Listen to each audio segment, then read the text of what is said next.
안녕하십니까. 오늘 우리가 함께 나눌 말씀은 요한일서 5장 3절 말씀입니다. 말씀을 읽겠습니다. 하나님을 사랑하는 것은 이것이니 우리가 그의 계명들을 지키는 것이라. 그의 계명들은 무거운 것이 아니로다. 아멘. 오늘은 우리 어떠한 의무를 요구하시는가라는 제목으로 함께 말씀을 나누고자 합니다. 우리가 지난 시간 이제 소요리 문답의 제3문, 성경이 주로 가르치는 것이 무엇인가요? 그 답으로 첫 번째, 이제 사람이 하나님에 관하여 믿을 것이 무엇인가? 그것에 대해서 나누었었죠. 그리고 오늘 나눌 두 번째는 이제 하나님께서 사람에게 어떤 의무를 요구하시는가입니다. 성경은 우리에게 지식을 줍니다. 성경을 읽으면 우리는 여러 가지 새로운 것을 알거나 깨달을 수 있습니다. 하나님에 관하여, 우리 자신에 관하여, 또 이 세상에 관하여 지식을 얻는 거죠. 근데 성경이 단지 우리에게 무언가를 알려주기만 하는 것은 아닙니다. 성경은 우리에게 무언가를 요구하거나 혹은 지시하거나 우리에게 명령하기도 합니다.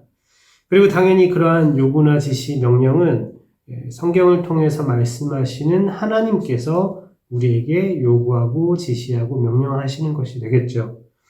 성경 안에 담겨있는 우리를 향한 하나님의 요구는 이렇게 명시적으로 뭐뭐 해라 혹은 뭐뭐 하지 말아라 이렇게 명령형으로 이렇게 말씀하시는 것에 국한되어 있지 않습니다.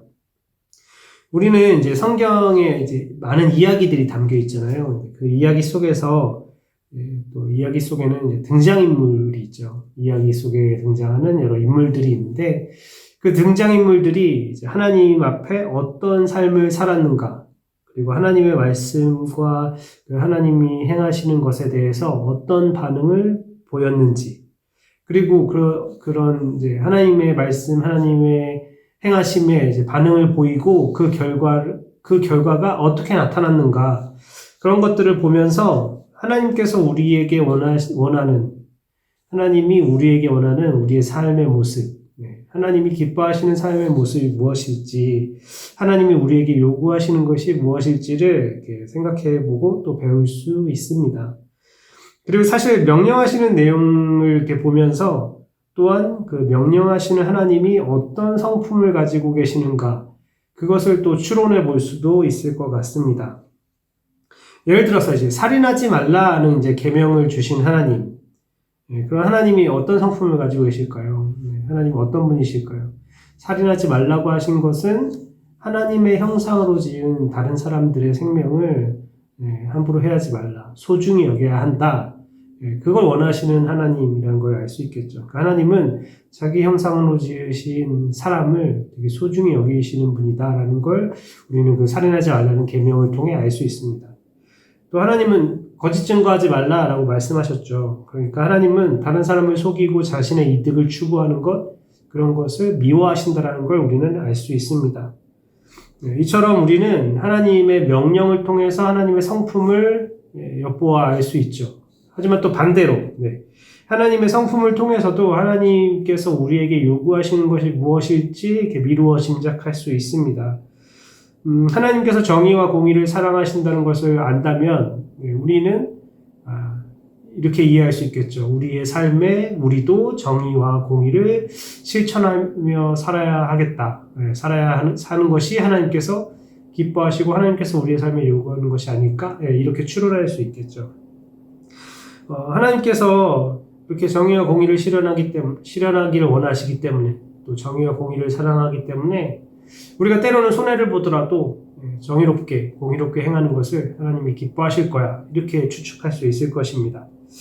그렇기 때문에 하나님에 대한 믿음, 내가 하나님을 안다라고 하고 또 하나님을 믿는다라고 한다면 그 믿음은 항상 하나님이 우리에게 무엇을 요구하시는가, 하나님이 나에게 어떤 삶을 요구하시는가, 그것을 생각하게끔 만들 수밖에 없습니다. 내가 하나님을 믿는다면 하나님이 원하시는 게 무엇일까? 내가 하나님을 정말 의지하고 신뢰한다면 그 하나님이 나에게 어떤 삶을 원하실까를 생각할 수밖에 없습니다.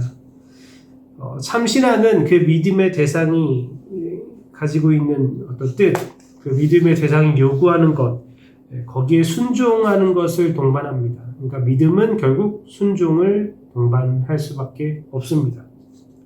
믿음과 순종은 동전의 양면처럼 결코 떨어질 수 없는 것이라는 말입니다. 그런 말씀입니다. 순종은 마치 믿음에 이어져 나오는 믿음으로 인해 맺히는 열매와 같습니다. 그러면 성경이 주로 가르치는 것, 하나님에 관하여 믿을 것이 무엇인가 라는 것과 하나님께서 사람에게 어떤 의무를 요구하시는가, 이것은 분리되어 생각할 수 없는 하나로 묶여있는 세트와 같습니다.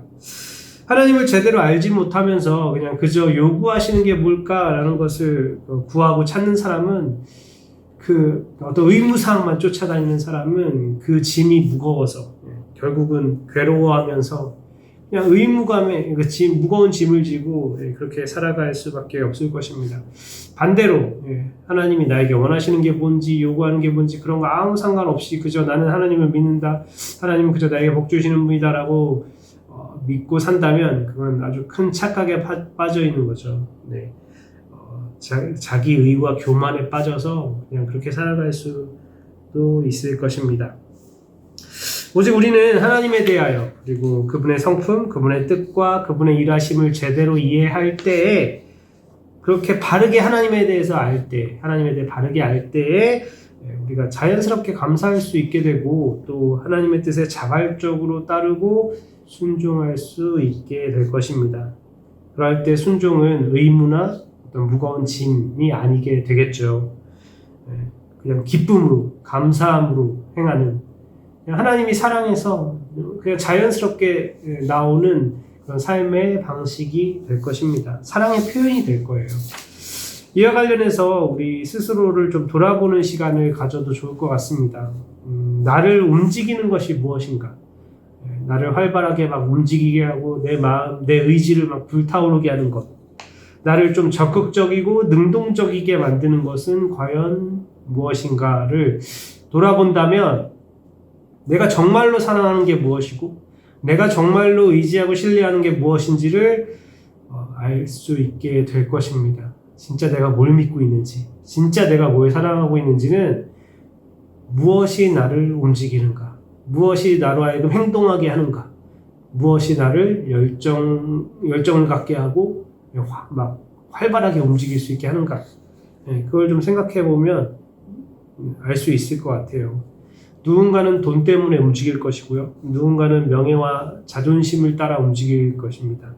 혹은 그저 자신의 안위와 쾌락에 따라서 그 안위와 쾌락을 유지하고 싶어서 움직이지 않는 사람도 있을 수 있겠죠.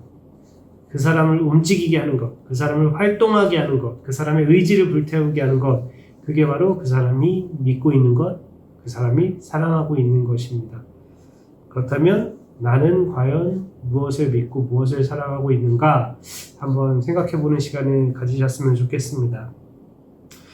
우리는 살아가면서 순간순간 앞서 말한 돈이나 명예나 혹은 그저 내 안위와 쾌락, 순간순간은 그런 걸 따라서 움직일 때도 있어요. 그런 걸 따라서 선택을 하게 될 때도 있고요. 그게 어쩌다 한 번씩 순간순간 그냥 당장에 갑작스럽게 어떤 내 이익을 따라 이렇게 움직일 수도 있다고 우리 이해합니다. 우리의 연약함 때문일 수도 있고요. 때로는 뭐 당장은 그것에 따라 움직이는 게 맞는 판단일 수도 있을 것 같아요. 지금 당장 굳이 그게 옳고 그른 문제가 아니라 내가 이득을 보는가 손해를 보는가, 내가 어떤 사업을 하는데 이익을 얻을 수 있는가 손해를 보는가, 그게 옳고 그름의 문제가 아니라면 이득을 보는 쪽으로 움직이는 게 보면 맞겠죠. 하지만 정말 옳고 그름의 문제가 걸려 있고 하나님을 믿는 사람으로서 그 믿음을, 하나님의 믿음을 저버리는 것, 나의 신앙 양심에 위배되는 어떤 그런 행동, 그런 선택을 해야 될 때 그런 것들 타협하게 하고 하나님이 기뻐하지 않는 방향으로 나아가게 하는 그런 어떤 순간의 유혹들이 찾아올 때 그 유혹들을 이겨내고 내 삶을 향한 하나님의 뜻이 무엇일지를 찾고 구하며 하나님의 말씀에 순종하는 우리 모든 성도님들이 되시길 저와 여러분이 되시기를 주님의 이름으로 축원합니다. 오늘 시작하면서 읽은 말씀이죠. 하나님을 사랑하는 것은 이것이니 우리가 그의 계명들을 지키는 것이라. 그리고 뒤에 붙어있는 말씀, 그의 계명들은 무거운 것이 아니로다. 우리가 돈을 사랑하면 돈을 벌어들일 수 있는 어떤 일을 하면서 물론 좀 힘들긴 하겠지만 그게 막 짐이 되고 고통스럽고 이러진 않을 거예요. 막 신나서 할 거예요. 마찬가지입니다. 하나님을 우리가 정말로 사랑할 때 하나님이 우리에게 주신 계명들을 지키는 것 결코 무거운 짐이 아니게 되겠죠. 또한 우리가 그렇게 기꺼이 기쁨으로 감사함으로 하나님의 그 말씀들, 하나님의 계명을 지키는 것은 우리가 하나님을 사랑하고 있다는 하나의 증거가 되기도 하고 또 하나님을 향한 우리의 사랑을 표현하는 하나의 수단이 될 것입니다. 하나님을 사랑할 때 그분의 말씀에 순종하는 것은 결코 무거운 짐이 아닐 줄로 믿습니다. 그분을 향한 감사와 사랑의 표현으로서 하나님 앞에 기꺼이 기쁨으로 순종하는 우리 모든 성도님들 되시기를 주님의 이름으로 축원합니다. 우리 기도하겠습니다.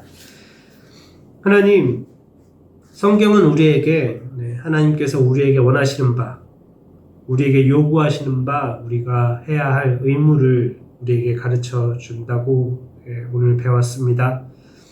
하나님, 그렇게 하나님께서 우리에게 요구하시는 것, 우리를 향하신 하나님의 뜻, 우리에게 향하는 하나님의 그 명령들, 그 계명들이 우리에게 결코 짐이 아니라 하나님을 향한 우리의 사랑의 표현이 되게 하여 주시옵소서.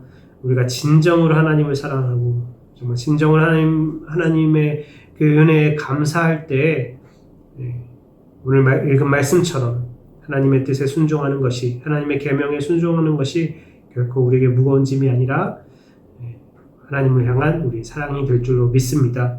우리가 하나님을 더 알아가게 하여 주시고요. 하나님께 감사하며 기쁨으로 우리에게 주어진 이 신앙생활을 이어나갈 수 있게 하여 주시옵소서. 감사드리며 예수님의 이름으로 기도합니다. 아멘.